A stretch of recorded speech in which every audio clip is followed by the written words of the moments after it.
The object appeared for less than a minute. It didn't flash. It didn't announce itself. It didn't even seem interested in being seen. But it was seen. A Navy pilot, trained to identify aircraft in seconds, watched it move across his sensors in a way that immediately felt wrong. Not fast in the usual sense. Not slow either.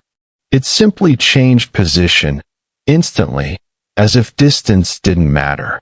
There was no engine noise. No visible propulsion. No heat signature where one should have been. For a moment, the cockpit went quiet. Years later, the Pentagon would confirm the footage was real. But on that day, there was no confirmation. Just confusion.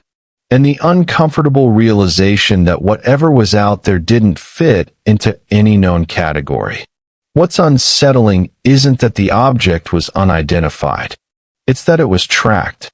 Multiple sensors picked it up at the same time. Radar, infrared, visual contact. This wasn't a glitch. It wasn't imagination. It wasn't a civilian report from someone looking up at the sky.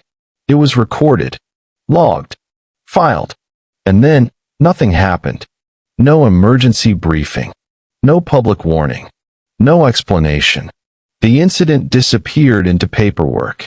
That pattern would repeat itself more times than most people realize. Over the years, similar encounters were reported by different pilots, in different regions, under different conditions. Objects entering restricted airspace. Objects matching no known technology. Objects that appeared, behaved impossibly, and then vanished. Each time, the response was the same. Classify. Minimize. Move on. Until something quietly changed. Not all at once. Not dramatically. Just a subtle shift in language. A change in how certain reports were described. Words like unknown and unresolved began appearing in official documents where certainty once lived. The Pentagon wasn't saying what these objects were. But for the first time, it was openly admitting what they were not. They were not ours. They were not foreign adversaries. And they were not understood. That admission didn't come from a leak. It didn't come from a whistleblower. It came from official channels, confirmed calmly, almost casually, as if the implications weren't enormous. Most people barely noticed. But buried beneath those confirmations was something else. A trail of documents stretching back decades. Memos, emails, internal assessments, questions that had been asked quietly and answered vaguely. An archive had been collecting them all along. Not in secret, not illegally, patiently. Because when governments avoid a subject for long enough, the most important information isn't what they hide. It's what they keep admitting they don't understand. And once that door opens, even slightly, it becomes impossible to ignore what might be standing on the other side. Not knocking, not announcing itself, just watching. What made these encounters different wasn't how strange they were. It was how consistently they were handled. Each incident followed the same quiet routine. The object would appear. Sensors would react. Pilots would report behavior that didn't align with any known technology. And then the event would be absorbed into the system, reduced to files, timestamps, and carefully worded summaries. No urgency. No escalation. No explanation. Inside military culture, that kind of silence usually means one thing: uncertainty. Pilots are trained to trust their instruments, but they're also trained to trust patterns. And these objects didn't follow any. They accelerated without warning. They hovered without lift. Some dropped from high altitude to sea level in seconds. Others moved against strong winds as if the environment didn't apply to them. These weren't split-second sightings. Some lasted minutes, long enough to feel the discomfort settle in. When pilots returned to base, they didn't joke about it. They didn't speculate. They filled out reports and waited for answers that never came. Over time, those reports began to accumulate. Different squadrons, different years, same descriptions, and still, no category fit. That's when the language inside internal briefings began to shift. Not publicly, internally. Analysts stopped trying to force conclusions. Instead, they started listing what the objects did not resemble. Not balloons, not conventional aircraft, not known foreign systems. That list kept growing. As sensor technology improved, the data became harder to dismiss. Radar tracked movement. Infrared recorded signatures. Visual confirmation backed it up. These were not single-source anomalies. They were multi-layered observations. The system was working. The explanation was missing.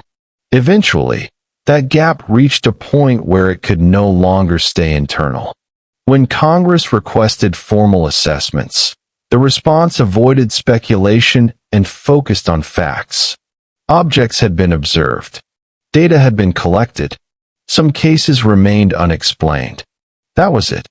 No theories. No conclusions. Just acknowledgement.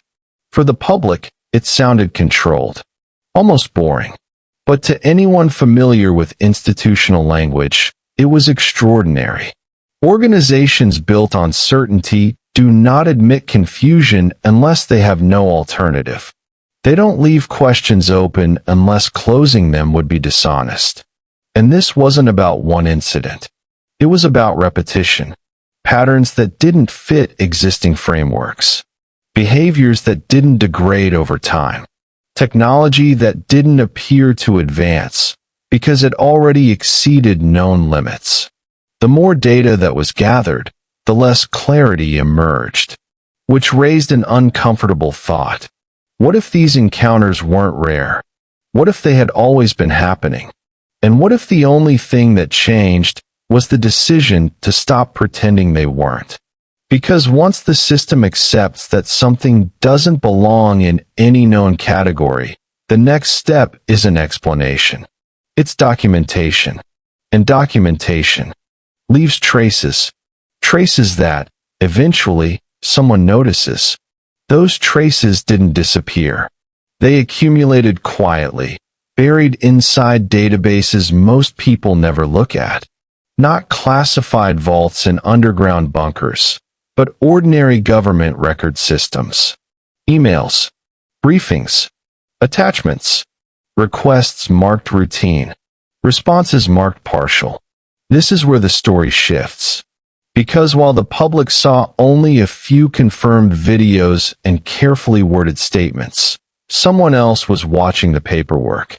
For decades, a civilian archive had been growing in parallel to official silence.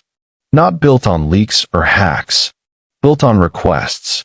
Formal ones, filed repeatedly, denied often, approved occasionally. The Black Vault. At first glance, it doesn't look dramatic. No secrets revealed at once. No shocking headlines splashed across a screen. Just documents.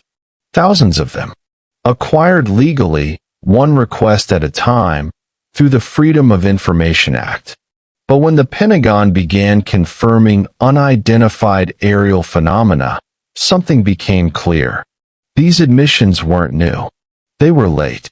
Long before public acknowledgement, internal conversations had already been happening. Analysts discussing anomalous behavior. Officers flagging incidents that didn't fit existing categories. Emails referencing objects that defied explanation, not with excitement, but with frustration. The tone was consistent. Cautious. Measured. Uncomfortable. What stood out wasn't what the documents claimed. It was what they avoided. Again and again, reports stopped just short of interpretation. Descriptions were detailed. Context was provided. Conclusions were absent. As if everyone involved understood that guessing would be more dangerous than admitting uncertainty. Some files were heavily redacted. Others weren't. But even the redactions told a story. sections removed entirely, pages withheld without explanation, entire attachments missing, not because the information was explosive, but because it didn't resolve cleanly. Over time, patterns emerged. The same phrases repeated across different departments. The same concerns echoed in separate years. Different personnel, same problem. Objects observed performing maneuvers beyond known capability, with no origin assigned. What made this unsettling was how ordinary it all felt. No panic, no emergency protocols, just quiet acknowledgement and careful filing.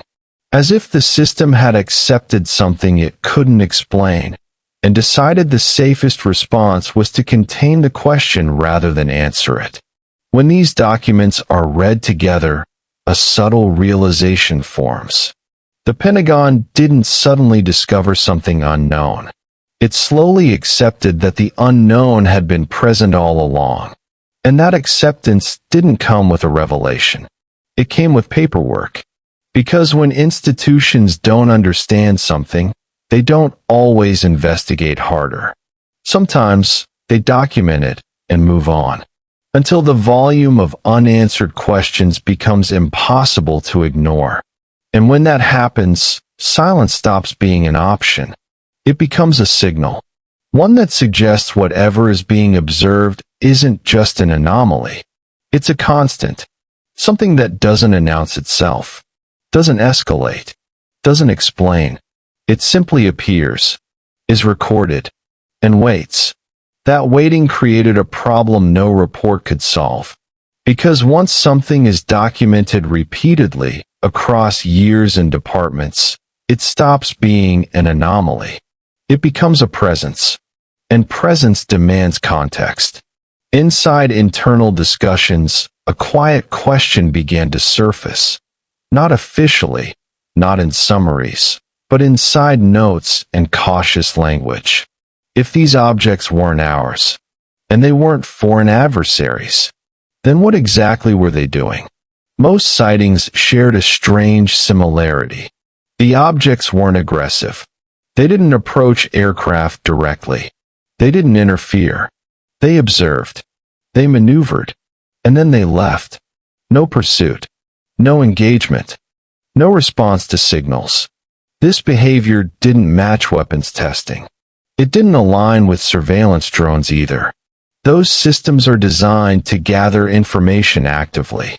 These objects seem to gather information passively, as if simply being present was enough. Pilots often describe the same unsettling feeling after encounters. Not fear. Awareness. The sense of being noticed. Several reports mention the moment pilots realized the object was reacting to them. Adjusting position. Mirroring movement. Maintaining distance with precision that felt deliberate. That detail rarely made headlines. But it appeared in the documents. And it raised an uncomfortable implication. Observation implies intention. Inside intelligence circles, intention is the hardest thing to determine. You can measure speed, altitude, trajectory, but motive remains invisible. And when motive is unknown, the safest assumption is restraint, not because there's no threat, but because escalation could invite one. That may explain the silence. Rather than announce uncertainty, institutions chose caution. Rather than speculate publicly, they framed the issue as ongoing analysis. The unknown was acknowledged, but never dramatized. Yet something subtle changed during this period. Reports began to include environmental context, proximity to military exercises, presence near naval fleets, sightings clustered around sensitive areas, not randomly distributed, focused. That focus didn't go unnoticed. But without understanding capability or intent, there was no language to describe what was happening without creating panic. So the language remained clinical, passive, almost detached. Objects were observed. Maneuvers were noted. Explanations were inconclusive. Nothing more. From the outside, it looked like avoidance. From the inside, it looked like containment. Because the alternative, admitting that something unknown was repeatedly present in restricted airspace, would raise questions. No one was prepared to answer. Not yet. And still, the encounters continued. Quietly. Consistently. As if whatever was being observed had no reason to hide. And no reason to reveal itself either. Which leads to a deeper concern. One that doesn't appear directly in reports, but lingers between the lines. If something wanted to remain unnoticed, it would avoid detection. If it wanted to be understood, it would communicate. But if it wanted only to watch, then silence would be the perfect strategy. That possibility changes how everything before it is understood. Because watching doesn't require interference. It doesn't require communication. It only requires proximity and patience. And patience is exactly what the records suggest. As analysts reviewed encounters over longer timelines, another detail became difficult to ignore. The behavior of these objects didn't evolve. There was no visible trial and error. No improvement curve. No signs of learning in the way human technology develops. They arrived already capable. Decades apart, the descriptions remained nearly identical. The same sudden acceleration. The same ability to hover without visible lift. The same precision in maintaining distance from aircraft and vessels.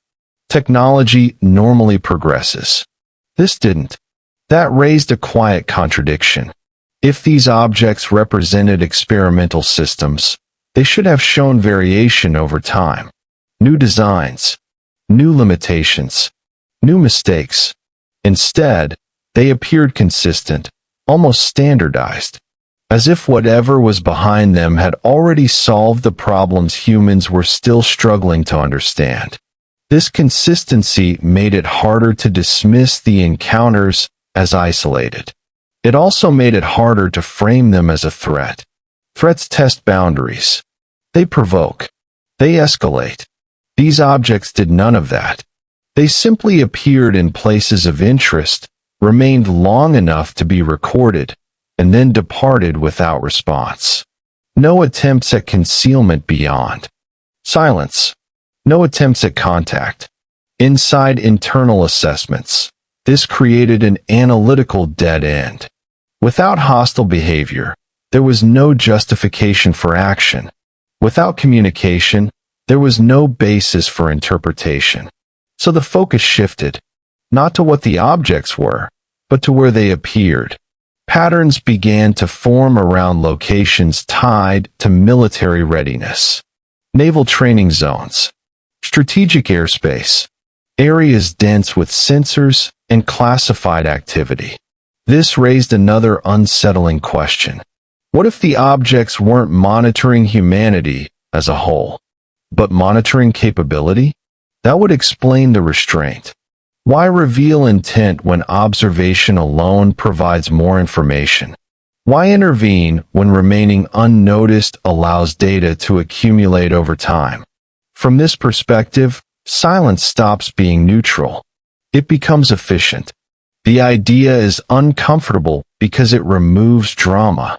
There's no invasion, no warning, no confrontation, just presence, measured, deliberate, and persistent.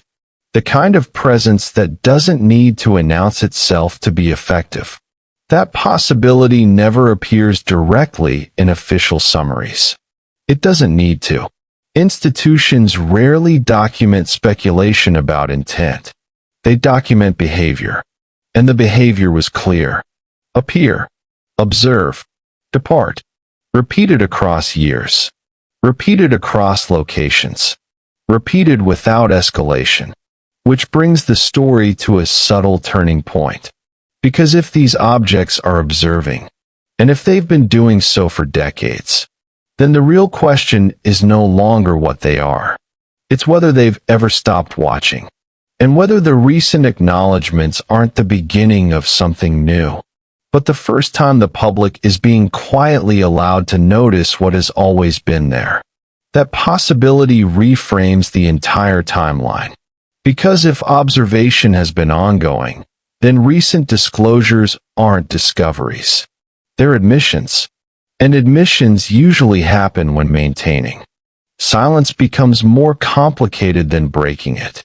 By the time official reports reached public awareness, internal systems had already adapted. New task forces were formed.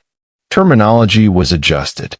UFO became UAP, unidentified aerial phenomena, a linguistic shift that removed cultural baggage while keeping the mystery intact. Language matters. Changing it signaled a desire to control interpretation without denying reality. At the same time, reporting procedures were standardized. Pilots were encouraged to speak openly without fear of ridicule or career consequences. This wasn't because the phenomena had become more common, but because they had become harder to ignore. Sensors were better now. What once slipped past radar could no longer do so easily. High-resolution tracking systems, satellite coverage, and data fusion meant that fleeting encounters were now being recorded from multiple angles. The unknown was becoming visible, and visibility creates pressure. Pressure from oversight committees. Pressure from analysts. Pressure from those who realize that ignoring patterns doesn't make them disappear, it just delays accountability. That's when something subtle happened in the reports. They stopped asking what if, and started asking how often. Frequency replaced curiosity. The question was no longer whether these objects existed, but how regularly they appeared, and why they clustered around specific zones of interest. This shift marked a quiet escalation, not in threat level, but in seriousness. Because patterns demand explanation, and explanation was still unavailable. Within internal discussions, a new restraint emerged. Analysts avoided speculation not out of caution, but out of respect for the data. When evidence refuses to fit assumptions, the only honest response is to stop forcing conclusions. So the reports stayed descriptive. Objects maneuvered intelligently. Objects demonstrated advanced control. Objects departed without interaction. No origin assigned. This neutrality wasn't comfort. It was discipline. Public-facing statements reflected that discipline. Carefully worded briefings confirmed sightings without assigning meaning. The message was consistent. These phenomena are real, documented, and currently unexplained.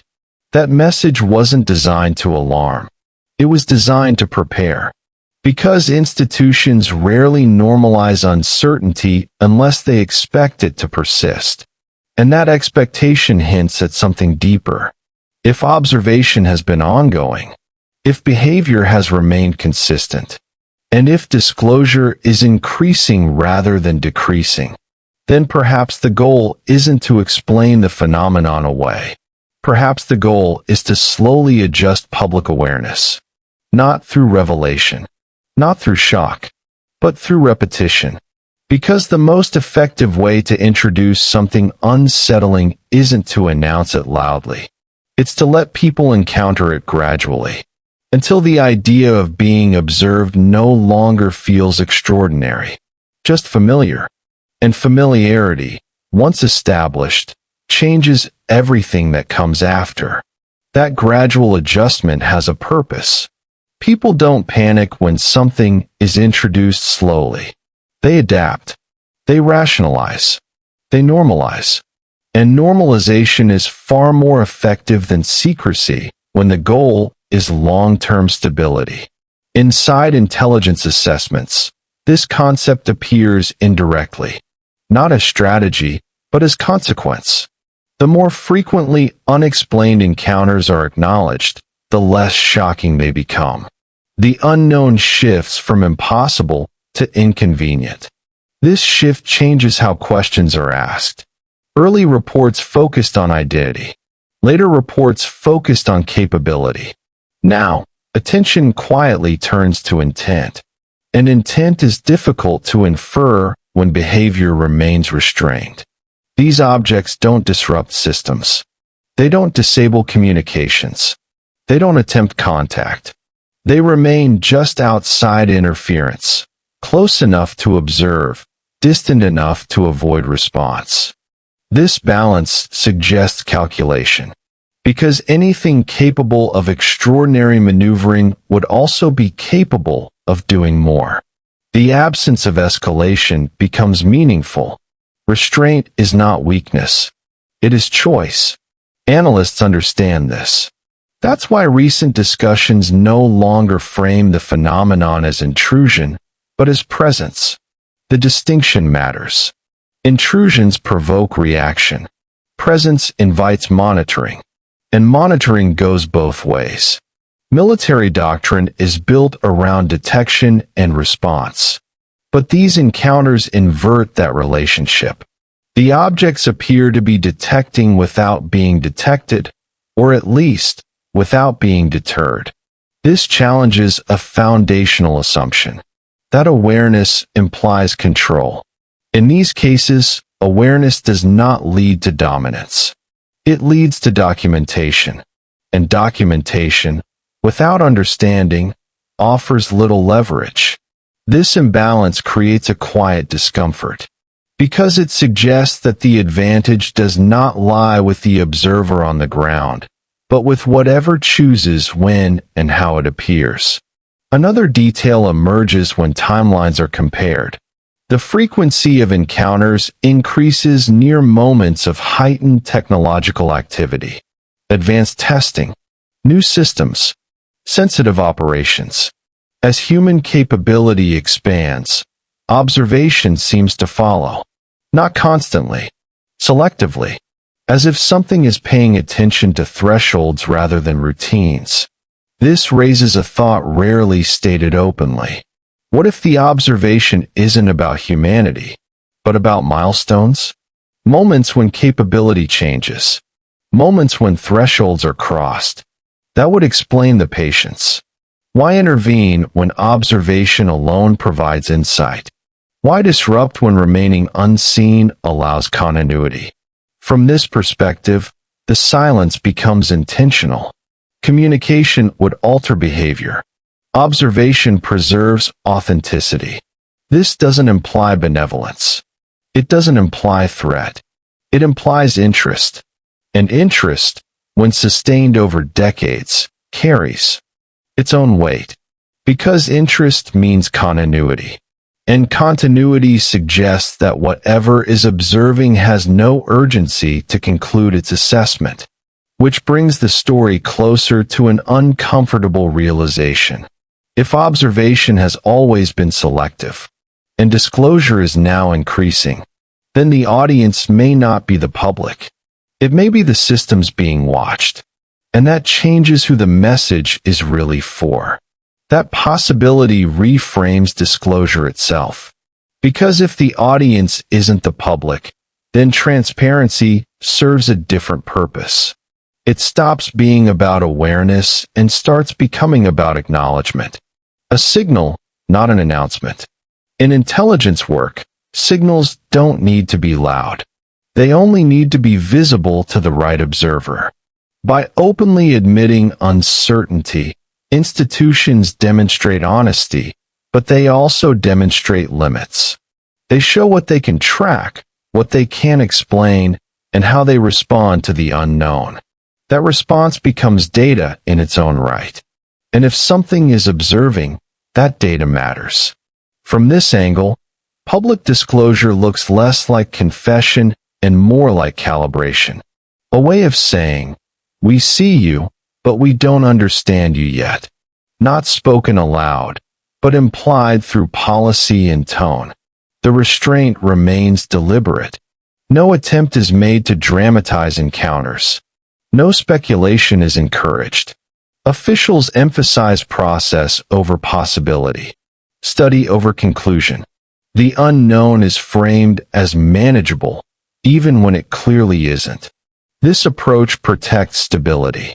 It also maintains continuity, because panic interrupts observation on both sides. Another detail quietly surfaces in long-term data. The encounters do not increase during moments of social unrest. They do not coincide with global crises. They do not appear when attention is scattered. They appear when systems are focused, when sensors are active, when training exercises are underway, when capability is being tested. It's as if whatever is present is less interested in outcomes and more interested in capacity. This challenges familiar narratives. If the goal were intimidation, the timing would be different. If the goal were communication, there would be clarity. Instead, there is patience, a kind that suggests the observer is in no rush. That patience becomes unsettling when paired with longevity. Decades pass. Technology advances. Personnel change. The behavior does not. The same distance is maintained. The same silence. The same refusal to engage, which suggests that the phenomenon is not reacting to individuals, governments, or even eras. It is reacting to progression. And progression has thresholds. That idea explains why older encounters feel modern and modern encounters feel unfinished. The story doesn't move forward in dramatic steps. It unfolds sideways, revealing consistency rather than escalation. This is why the documents feel strangely calm. They don't read like emergency reports. They read like observation logs. Repeated entries describing the same unresolved presence. As if the system has accepted that understanding may not be immediate or even necessary. But acceptance doesn't remove tension. It relocates it. Because once a presence becomes familiar, the mind stops asking what is it, and starts asking something far more uncomfortable. What happens when observation is complete?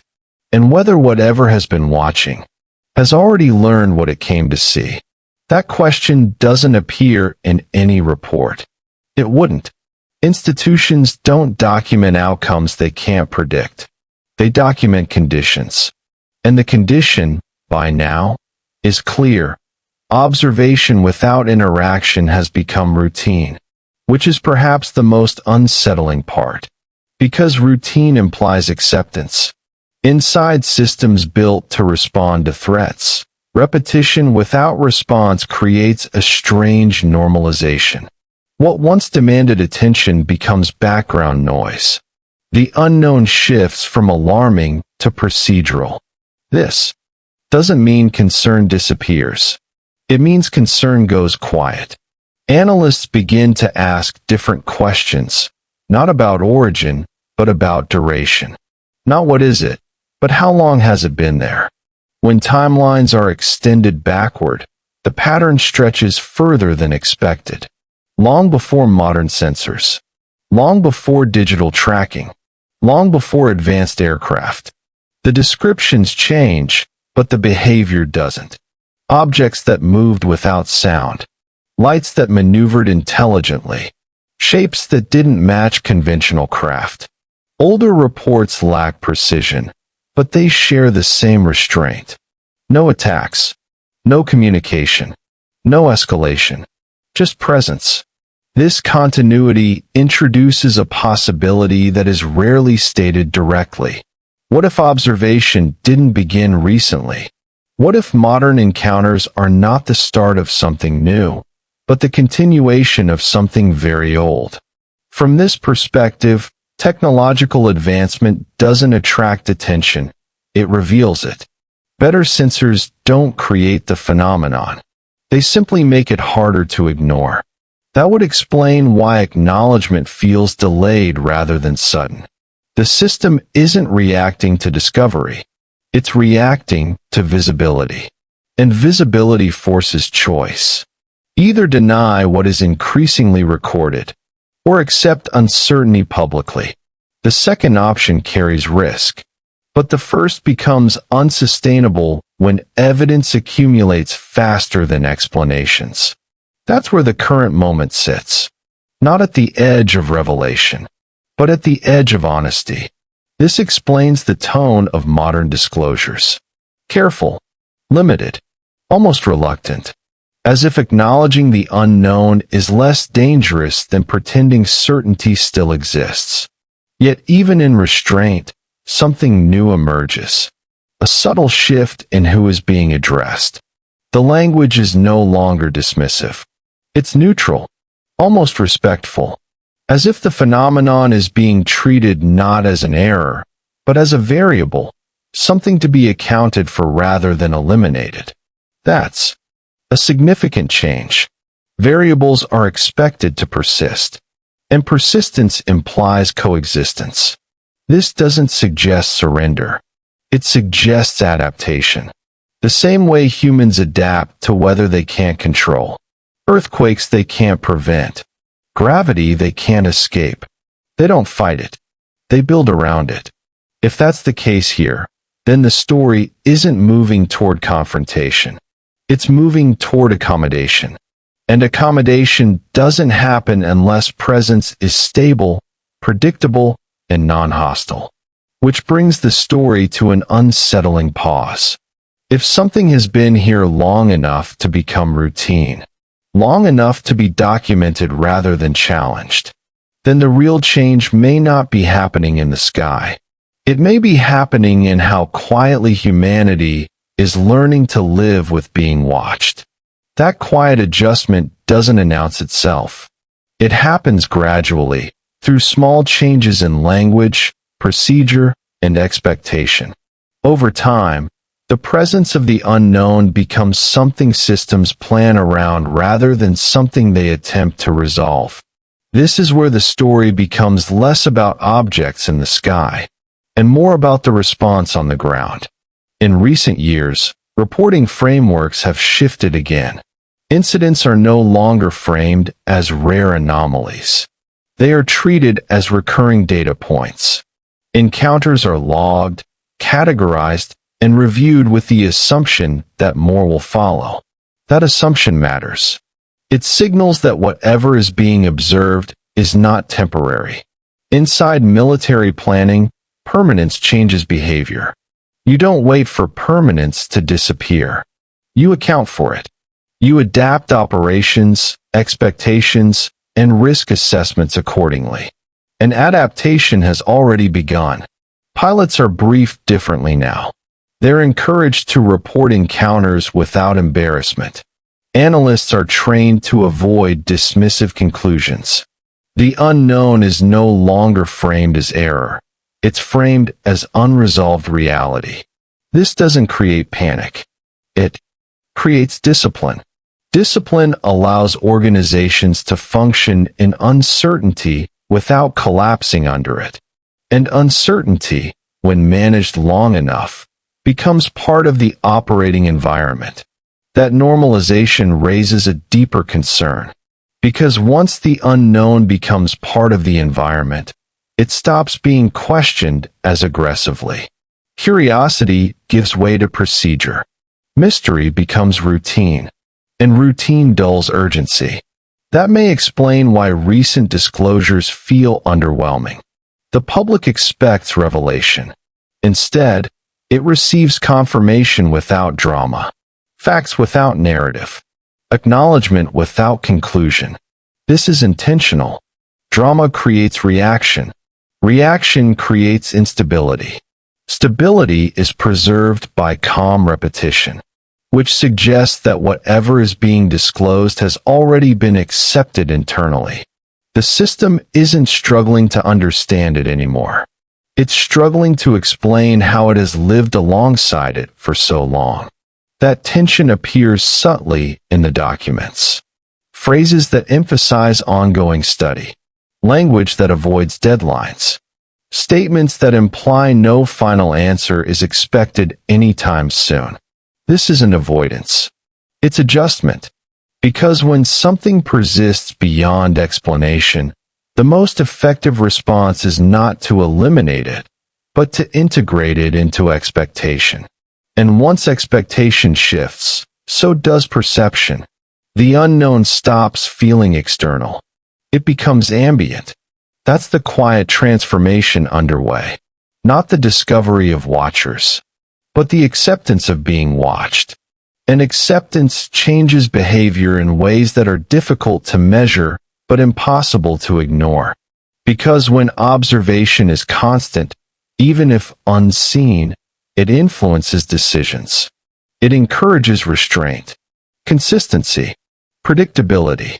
And predictability, when observed over time, reveals far more than confrontation ever could. Which brings the story to a subtle turning point. If humanity has begun adjusting to observation, then whatever has been watching has already succeeded in the most important way. It no longer needs to hide, and it no longer needs to act, because presence alone is enough. That realization doesn't land all at once. It settles slowly, the way an idea does when it can no longer be ignored. When systems begin to adapt to something they cannot control, it signals a shift far deeper than policy or language. It signals acceptance. Not public acceptance, internal acceptance. The kind that never makes headlines, but quietly shapes decisions. By this point, the unknown is no longer treated as a future problem. It's treated as a constant condition. Something that must be factored into planning, training, and analysis without ever being resolved. That's why the most telling documents aren't dramatic reports or leaked videos. They're the boring ones. Meeting summaries, risk assessments, procedural updates. The kind of paperwork that reveals how an organization actually thinks. In those documents, the tone is consistent, calm, detached, almost indifferent. The phenomenon is referenced the same way weather patterns or equipment limitations are referenced. Acknowledged, accounted for, accepted. This doesn't mean concern has vanished. It means concern has matured.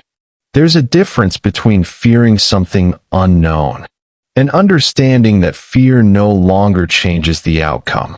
By now, analysts are less interested in what the phenomenon is and more interested in what it does not do. It does not interfere with command systems. It does not disrupt communications. It does not engage or provoke. That absence of hostility becomes data. Over time, non-action is interpreted as intent just as much as action would be. Restraint, when repeated long enough, stops being coincidence. It becomes characteristic. And characteristics invite prediction. Prediction doesn't require understanding origin. It requires consistency. And consistency is what these encounters provide. This creates a strange paradox. The more predictable the behavior becomes, the less threatening it feels, even if it remains unexplained. Familiarity softens alarm. Routine replaces urgency. That doesn't make the phenomenon harmless. It makes it normalized. And normalization has consequences. Because once something is normalized, attention shifts elsewhere. Resources are redirected. Curiosity fades. The unknown becomes part of the background, present, but no longer central. This may be the most unsettling development of all. Not that something unexplained exists, but that humanity may be learning to live with it without demanding answers. If observation continues without escalation, silence begins to feel mutual, as if both sides have settled into an unspoken agreement.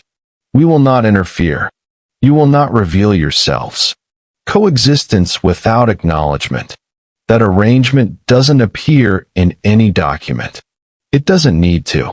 It emerges naturally when uncertainty lasts long enough. And once that equilibrium forms, breaking it becomes far more disruptive than maintaining it. Which raises a final, uncomfortable thought for this moment in the story. If the unknown has been accepted as a constant, and if disclosure has become routine rather than shocking, then perhaps the real transition has already occurred, not in the sky, but in the human response to whatever has been quietly there all along. That shift in response carries an unspoken cost, because acceptance, while stabilizing, also limits how far questions are allowed to go. Once a phenomenon becomes routine, investigation slows, not because curiosity disappears, but because outcomes stop justifying disruption. At this stage, the unknown is no longer treated as an emergency. It is treated as an environmental factor, something to be measured, noted, and planned around, rather than confronted. This is where silence becomes strategic. Public-facing communication remains careful and minimal. Officials repeat the same phrases, ongoing analysis, insufficient data, no confirmed threat. The message is consistent not because answers are scarce, but because consistency prevents speculation from spiraling. Speculation creates pressure. Pressure demands resolution. Resolution may not be possible. So the system settles into repetition. Behind that repetition, however, the data continues to grow. Sensors record movements that still defy known physics. Objects continue to appear in zones of interest. Reports continue to note advanced control without visible propulsion. None of this stops. It simply stops being emphasized. That's the difference. When something unknown is dangerous, it is highlighted. When something unknown is unavoidable, it is managed. Management requires boundaries. And one boundary is narrative. By keeping explanations neutral and restrained, institutions control how the phenomenon is perceived, not as invasion, not as revelation, but as an unresolved technical issue. This framing protects public stability, but it also limits imagination. Because imagination invites questions that systems aren't ready to answer. At this point, the phenomenon exists in a narrow space. Acknowledged but unexplained. Present but undefined. It's neither denied nor embraced. It's tolerated. Tolerance suggests endurance. And endurance suggests expectation. That expectation is never stated openly, but it shapes behavior. Training protocols account for potential encounters. Reporting channels remain active. Analysis continues without deadlines. No one is waiting for a breakthrough. They're waiting for continuity, which implies that whatever is being observed is expected to remain. That realization reframes the question once again. Not what is it? Not where did it come from? But why hasn't it changed? Change would signal intention. Escalation would demand response. Communication would alter the balance. But none of that happens. Instead, the phenomenon maintains its distance. Its silence. Its consistency. As if its goal was never to interact. Only to exist within observation range. That possibility is unsettling not because it suggests danger, but because it suggests patience. Patience on a scale that doesn't align with human urgency. And patience, when paired with long-term presence, hints at something deeper than surveillance. It hints at monitoring, not for reaction, but for progression. Which leaves one quiet question lingering beneath everything that has been documented so far. If something has been watching long enough to be normalized, what exactly is it waiting for? That question rarely surfaces directly.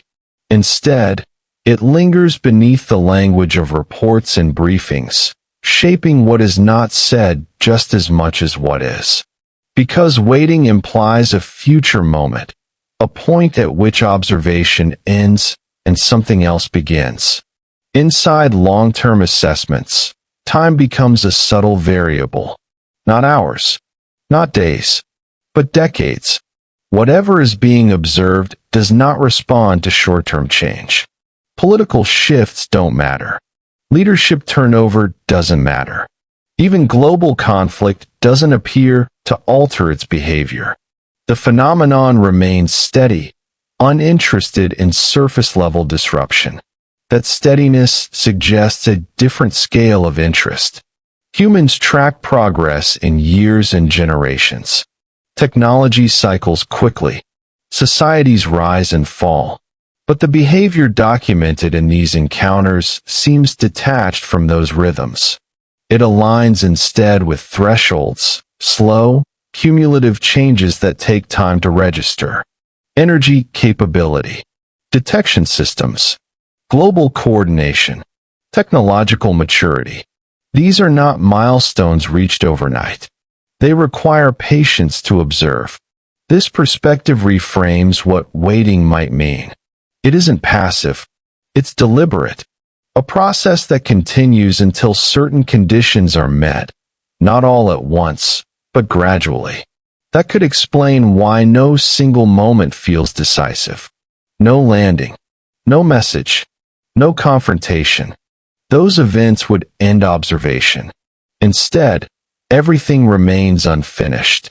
Even disclosure itself feels incomplete. The public receives confirmation without context, evidence without interpretation. It's as if clarity is being withheld not to deceive, but to avoid closing the story too early. Because once something is defined, it stops being observed. And observation appears to be the constant. This brings attention to a final, unsettling detail. Despite decades of documentation, no attempt has been made to establish communication. Not officially, not through signals, not through invitation. That absence is striking. If the phenomenon were curious about humanity, interaction would make sense. If it were hostile, interference would be expected. If it were indifferent, it wouldn't appear at all. But it does appear. Repeatedly. Quietly. Always just enough to be noticed. Which suggests that the act of being seen may be intentional. Not to provoke fear. Not to demand attention. But to confirm awareness. As if presence itself is a test. Not of technology, but of perception. Because awareness changes behavior. It introduces caution, reflection, restraint. And restraint is measurable over time. If that's the case, then observation isn't about learning what humanity is. It's about watching how humanity behaves once it knows it might not be alone. Once that possibility settles in, the experiment changes. And the question becomes far more uncomfortable. Not what will they do, but how long will they wait before we do something different? That subtle shift in behavior is difficult to measure, but it is already happening. Awareness changes how systems act, even when the awareness is incomplete. Once the idea of being observed enters the equation, decisions are no longer made in isolation.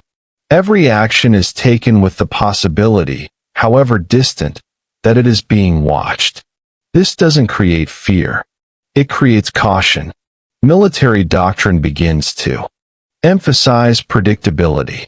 Exercises are structured. Escalation thresholds are clearly defined. Unnecessary risk is avoided. Not because of a known adversary, but because of an unknown presence. Predictability reduces misinterpretation. If observation is occurring, misinterpretation becomes dangerous. That concern appears quietly in internal thinking, not in official statements, but in the absence of provocation. The unknown is not challenged. It is not chased. Encounters are recorded, not pursued. This restraint is deliberate, because once interaction begins, it cannot be undone. A signal sent cannot be recalled. An engagement initiated cannot be reinterpreted as passive. Silence, however, preserves flexibility. From this perspective, non-action becomes the safest response. This mutual restraint creates a strange equilibrium. One side observes. The other side adapts. Neither side escalates.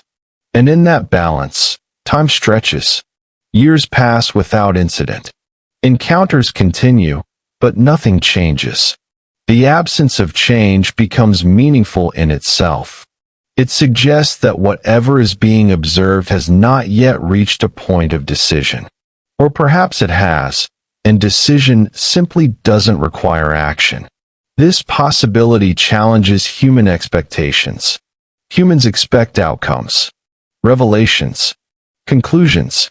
But observation doesn't require resolution. It only requires continuity. That's why the phenomenon remains frustratingly incomplete. Every piece of evidence feels like the beginning of something, and yet nothing begins. This isn't how human intelligence operates, but it may be how non-human systems do, especially those operating on timelines that don't align with urgency. That realization reframes disclosure one last time. Perhaps nothing is being prepared for humanity. Perhaps humanity itself is the preparation. Not through contact, not through instruction, but through gradual exposure to uncertainty. Because uncertainty forces reflection. It slows impulsive action. It encourages coordination. It tempers certainty. All qualities that become visible only over time. If observation is measuring readiness, it wouldn't rush. It would wait. And waiting, when paired with patience and consistency, suggests confidence. Confidence that whatever outcome is being evaluated does not require immediate intervention, which leaves the story suspended in a quiet tension, not on the edge of invasion, not on the brink of revelation, but in the long space between observation and response, a space where nothing dramatic happens, and yet everything slowly changes. That slow change is easy to miss. It doesn't announce itself with events or headlines. It shows up in posture, in language, in how uncertainty is handled rather than challenged. Over time, humanity begins to behave as if presence is assumed, even when it isn't confirmed. This is how environments shape behavior.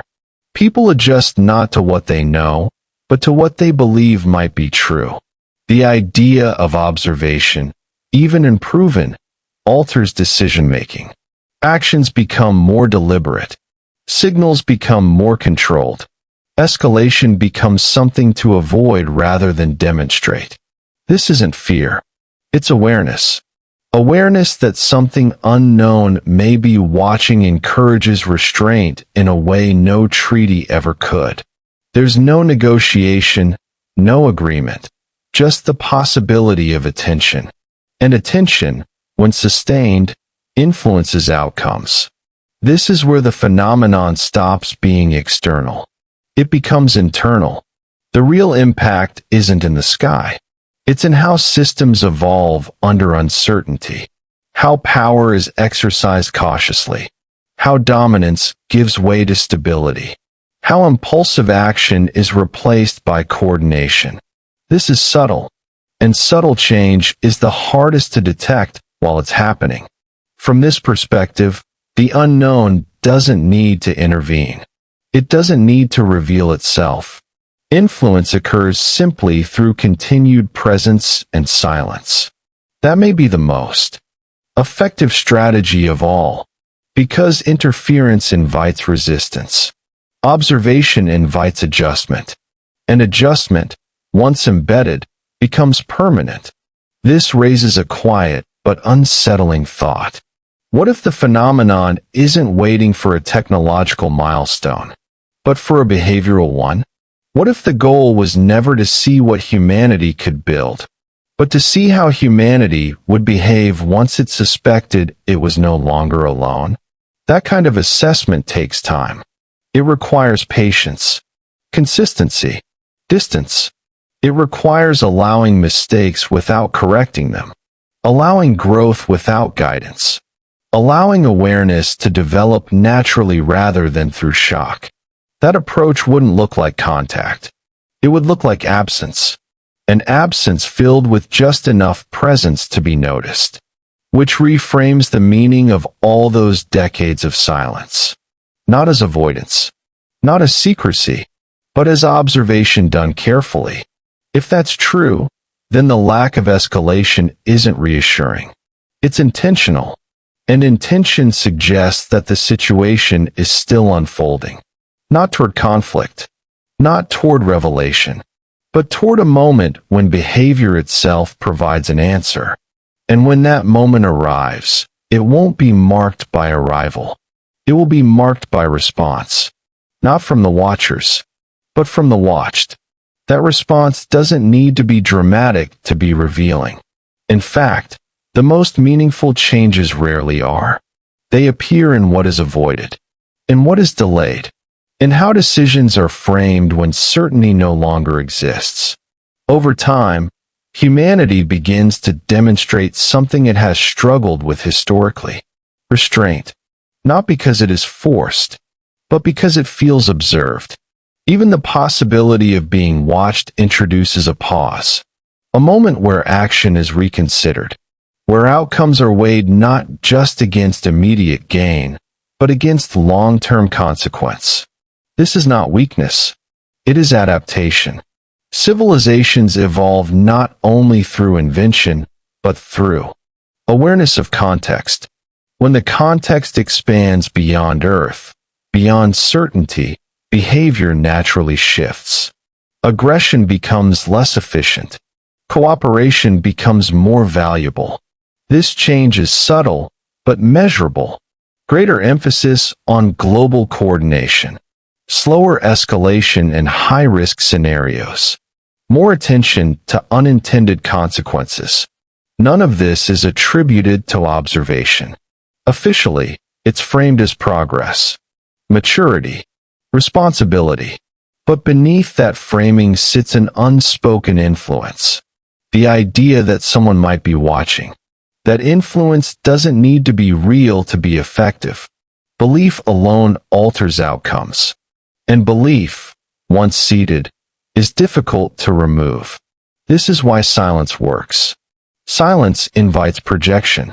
It allows the observed to fill gaps with their own values, fears, and hopes.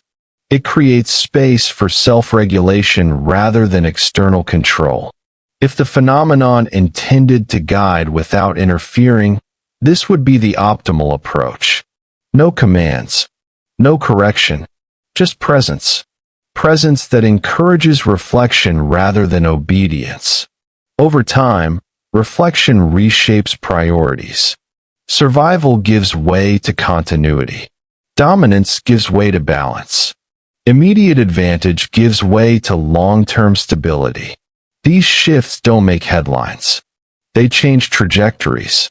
That may be why nothing ever happens. No landing. No message. No warning. Because the absence of event keeps the system intact. Keeps behavior authentic. Keeps choices unforced. From this perspective, the waiting isn't passive. It's evaluative. An evaluation doesn't rush. Which brings the story closer to a quiet conclusion. If observation has influenced behavior without ever revealing intent, and if humanity has begun adapting without ever being instructed, then perhaps the phenomenon has already achieved what it came for. Not knowledge, not dominance, but understanding. Understanding of how a species behaves when it senses it may not be alone, and whether that awareness is enough to change the future on its own. If that understanding has already been reached, it would explain the absence of endings. No conclusions are offered because none are needed. Observation does not demand closure. It only requires consistency. And consistency, by now, has been thoroughly documented. Decades of restraint. Decades of silence. Decades of presence without interference. That record speaks more clearly than any message could. From the outside, it may feel unresolved. Humans are drawn to narratives with beginnings and endings. We look for turning points, moments where something finally happens. But not all stories move that way. Some unfold quietly, without climax. In this story, the absence of action may be the result, not the delay. If the goal was to see whether awareness alone could influence behavior, then escalation would only contaminate the outcome. Intervention would change the variables. Communication would distort authenticity. Silence preserves truth. This perspective reframes humanity's role in the narrative, not as subjects waiting for revelation, but as participants being observed without instruction. Free to choose, free to fail, free to adapt. An adaptation has occurred. Not perfectly, not universally, but enough to be measurable. The world has not united. Conflict has not disappeared. But certain thresholds are treated with greater care. Certain actions are approached with caution that didn't exist before. The possibility of consequence, beyond immediate retaliation, has entered the collective awareness. That possibility does not need proof to function. It only needs to linger, which may be why nothing ever arrives. Arrival would end observation. Arrival would turn influence into authority, and authority invites resistance. Observation invites self-regulation. If this interpretation is correct, then the silence is not emptiness. It is restraint. And restraint suggests that whatever has been watching does not require control to feel confident. It trusts the process. It allows time to do the work that force never could. This doesn't mean the story is over. It means the story does not belong to them. It belongs to us.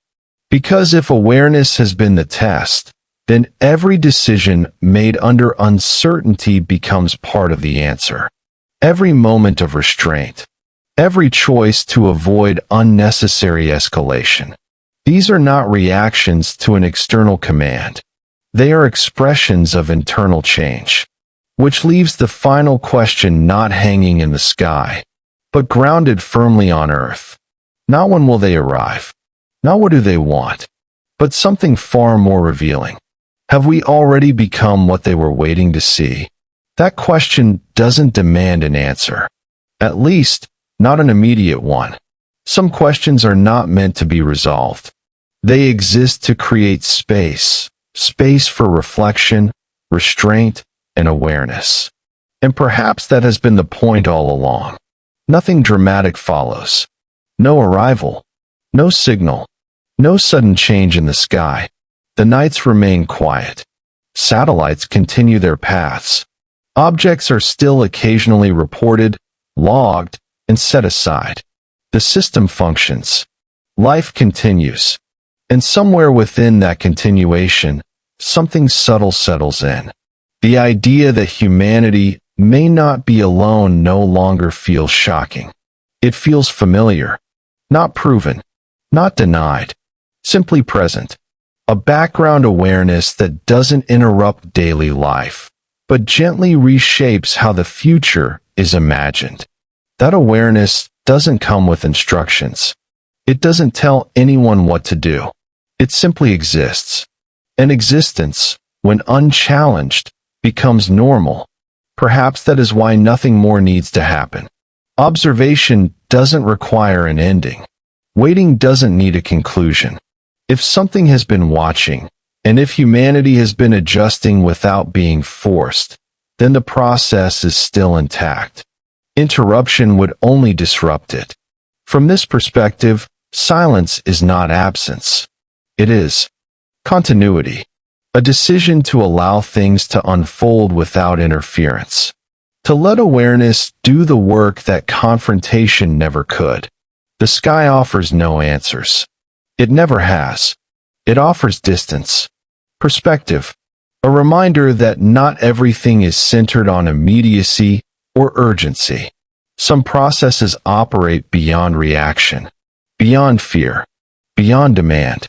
Whatever has been observed, whatever has been documented, whatever remains unexplained, it stays unresolved not because the truth is hidden, but because resolution may not be the goal.